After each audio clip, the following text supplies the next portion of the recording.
How's it going, guys? I'm Adam Carlson, goalie number 31 with the Rapid City Rush. I'm here with Darren Brady, number 12, defenseman for the Rush. And we're gonna do wild Alaskan seafood unboxing. Here we go. Nice little card, thank you. Oh, dear Rush hockey team, it's been great working with you. We look forward to the upcoming collaboration. It's nice.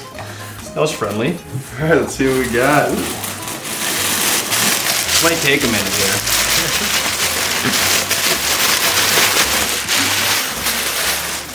The cod. We got Yeah. Pacific cod. Nice, nice. What else we got here? More cod. Here we go. Some salmon, Alaskan coho salmon. Some recipes. It looks like this is pretty sick. Maybe I'll actually know how to cook this. Hey. Oh, tell me this is king crab. Dungeness crab. Is that how you say this? Yeah, is that right? Wow, this is legit.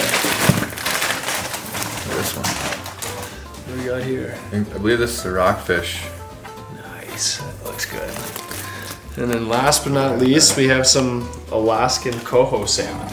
This looks incredible. Eric Israel, Rush defenseman. I'm Peter Quenville, forward with the Rush, and we're here to open up a box with wild Alaskan seafood, see what we have inside here. A little snow crab, I think. We got a couple pieces of salmon. Let's see what we got in here. Pacific cod, and looks like some rockfish maybe. Here, yeah, next rockfish, and a little more cod as well. Wow. There's a lot of food in this box. What do you think we should go with today is? I'm kind of feeling salmon. Alright, salmon it is. Nice. Let's do it.